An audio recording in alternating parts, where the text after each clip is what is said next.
जय हिंद दोस्तों। आप सभी को पता होगा कि हम लोग त्रिकोणमिति कवर कर रहे हैं, तो इसमें ये 8.2 चैप्टर है। इससे पहले भी हम लोगों ने चैप्टर नंबर 8.1 उसको कवर कर लिया है और उससे पहले वाले वीडियो में हमने जो फार्मूले थे उनको देख लिए थे।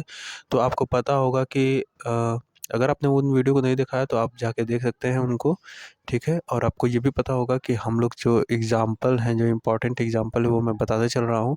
तो देखिए, इस वाले चैप्टर में जो एग्ज़ाम्पल नंबर 7 है और एग्ज़ाम्पल नंबर 8 है, ये आपके लिए ज़रूरी रहेगा, तो इनको ज़रूर देख लीजिएगा।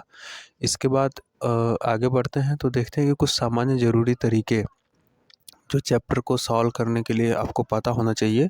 तो इसमें ये रहेगा कि किसी समकोण त्रिभुज में एक कोण और एक भुजा दिया हो। अगर आपको एक कोण और एक भुजा दिया हुआ है, जैसे दो दो अगर भुजाएं दिया है, तो आप तीसरी भुजा कैसे निकालेंगे, आप कमेंट सेक्शन में बताइएगा। इससे पहले हम लोग कवर कर चुके हैं। इस वाले में है कि एक कोण पता हो और एक भुजा पता हो, तो आप कैसे निकालेंगे, क्या निकालेंगे, तीनों भुजाएं कैसे ज्ञात करेंगे, ये आपसे पूछा जा सकता है। या आपको पूछा जा सकता है कि सभी त्रिकोणमितीय अनुपात ज्ञात करिए, या उनमें से कुछ पूछ सकता है, ठीक है। इसी तरीके के सवाल बनते हैं। तो आइए देख लेते हैं इसको कैसे करते हैं। तो देख लीजिए, इस वाले त्रिभुज में जो ए बी सी है, इसमें बी क्या है, समकोण है। मैंने आपको बताया था कि समकोण जो होता है कोण, वो आपको ज़रूर से ध्यान देना चाहिए। और जो आधार वाला कोण है, यानी कि जिस पे कोण बन रहा है, जिस पे त्रिभुज बन रहा है, वो आपको ज़रूर पता होना चाहिए। तो आपको पता होगा कि ये सी पे बन रहा है, ठीक है ना, ये आधार का कोण है और ये 60 डिग्री है, ठीक है। और इसमें एक भुजा दिया है, यानी एक कोण दे दिया और एक भुजा आपको दिया है कि 3, ये क्या है, लंब है। ए बी भुजा जो है इसकी लंब है, ये 3 दे रखा है। तो आप कैसे निकालेंगे तीनों भुजाओं को। तो देखिए, जो पता होता है भुजा ना, इससे रिलेटेड जितने भी त्रिकोणमितीय अनुपात है, यानी कि देखिए, अगर इसको इसको करेंगे तो कॉस, या इसको इसको करेंगे तो सेक, ये दोनों नहीं लगा सकते। बाकी आप इसके इसके रिलेटेड जो भी है वो आप चारों लगा सकते हैं। जैसे इसका इसका अगर लेंगे तो साइन लगा सकते हैं या कोसेक लगा सकते हैं, और अगर इसको इसको लेंगे तो टैन या कॉट लगा सकते हैं। तो आप इन चारों का, यानी कि साइन, कोसेक, टैन, कॉट, इन चारों में से कोई भी अगर लगाएंगे तो आपको दूसरी भुजा पता चलेगी। तो हमने क्या किया है कि साइन को लगाया, तो साइन सी ले लिया, यानी कि ये आधार वाला कोण है साइन सी, और उसको लिखेंगे साइन 60। ये 60 अंश का कोण है ना, तो साइन 60 हो गया। और इसके बराबर आप क्या लिख सकते हो, लंब बटे में कर्ण, यानी कि ए बी बटे में ए सी। और जो आपके बराबर है कितने के, तो साइन 60 का मान जितना होता है वैल्यू, √3/2। ये सारे त्रिभुज आप फार्मूले वाले में मिल जाएंगे। 5 त्रिभुज हमने याद करा रखे थे, तो आप वहाँ से इसका वैल्यू निकाल सकते हैं। तो ये आएगा कर्ण में 3/2 बराबर, ये आई बी का मान आपको दिया है 3, तो 3 रख लीजिए। और ए सी आपको नहीं पता तो ए सी रहने दीजिए। अब देखिए, इस वाले में पूरे में ये सब डिजिट्स हैं, यानी कि ये सब अंक हैं, और यही एक ए सी जो है जिसको आपको पता करना है, तो आप यहाँ से निकाल सकते हैं। अब इसको सॉल्व करना तो आपको आता ही होगा, है ना, क्योंकि आप हाई स्कूल का बोर्ड देने जा रहे हैं, तो उतना डिटेल में नहीं जाएंगे, आप इसको निकाल सकते हैं, ठीक है।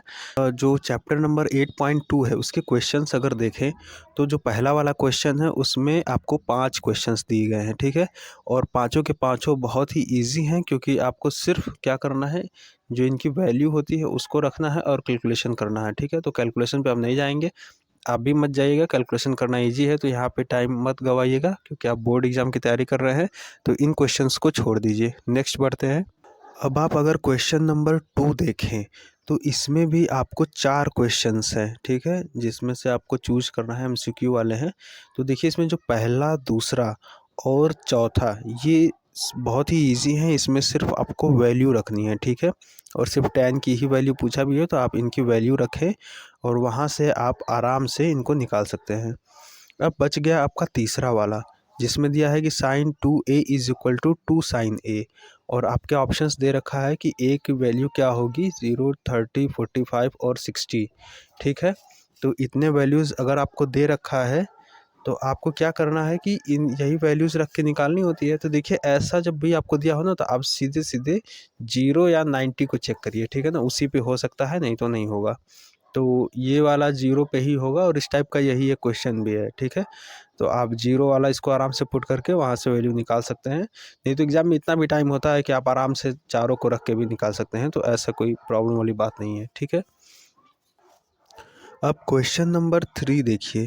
क्वेश्चन नंबर 3 जो है, जो आपके सामने है स्क्रीन पे, ये क्वेश्चन बड़ा ही इम्पॉर्टेंट है, ठीक है।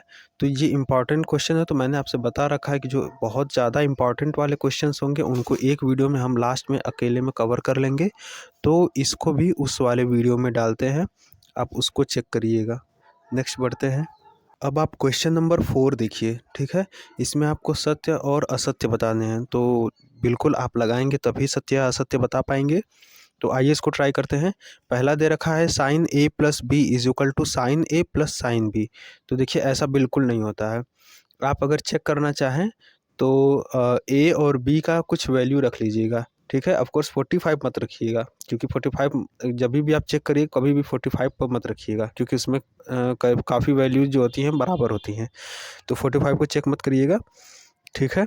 और बाकी इसमें क्या करिए कि मैं आपको बता रहा हूँ, अच्छा आप इसमें मत सोचिएगा कि मैं इसी के लिए बता रहा हूँ। आपको कभी भी अगर चेक करना हो ना तो 45 को मत चेक करिएगा, 30 और 60 सबसे सेफ़ होता है, ठीक है। तो आप उन्हीं को ट्राई करिए।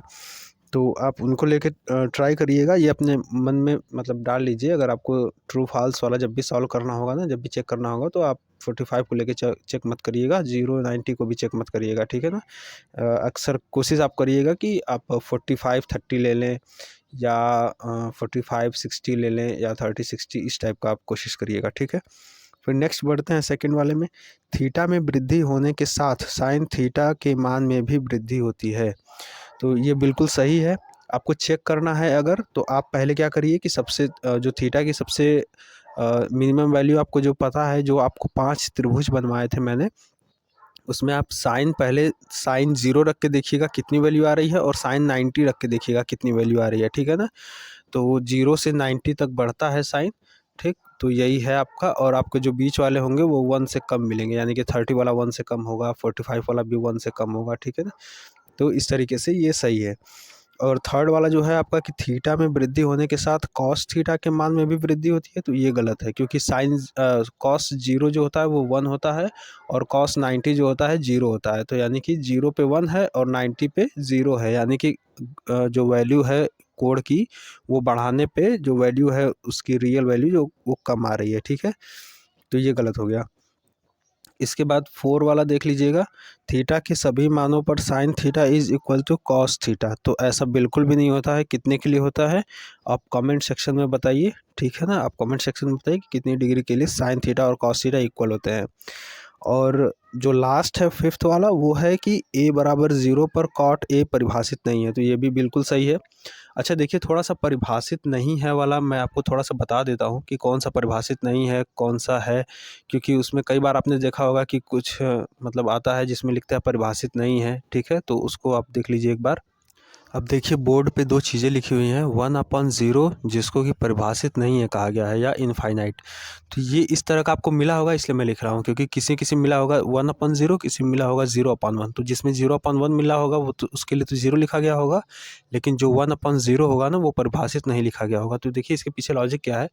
जब आप किसी भी संख्या में, सिर्फ 1 की बात नहीं हो रही, किसी भी संख्या में अगर आप 0 से भाग करेंगे, तो 0 का जब आप पहाड़ा पढ़ते हो, कोई सा भी टेबल पढ़ोगे जब 0 का, तो उसमें जितनी बार भी पढ़ोगे 0 ही आएगा, ठीक है ना। इसीलिए कहा जाता है कि ये परिभाषित नहीं है, क्योंकि हर बार 0 ही आ रहा है। अब आप देखिए 1 में भी डिवाइड कर रहे हो तो भी 0 ही आ रहा है, ठीक है, 1 बच रहा है।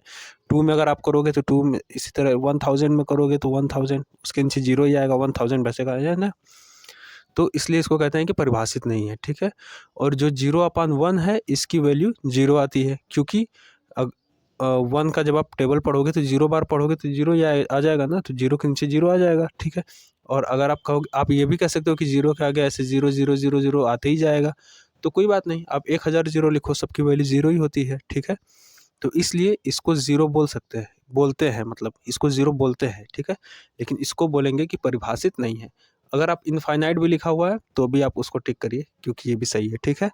तो इस तरीके से हमने 8.2 को कवर कर लिया है। अब नेक्स्ट वाले वीडियो में हम 8.3 को कवर करेंगे। और आपको ये स्क्रीन पे जो 2 वीडियोस देख रहे हैं, आप इनको ज़रूर देखिएगा, और ये जो दोनों चैनल्स हैं ना, इनको सब्सक्राइब कर लीजिएगा, ये अपने ही चैनल से। मिलते हैं नेक्स्ट वाली वीडियो में।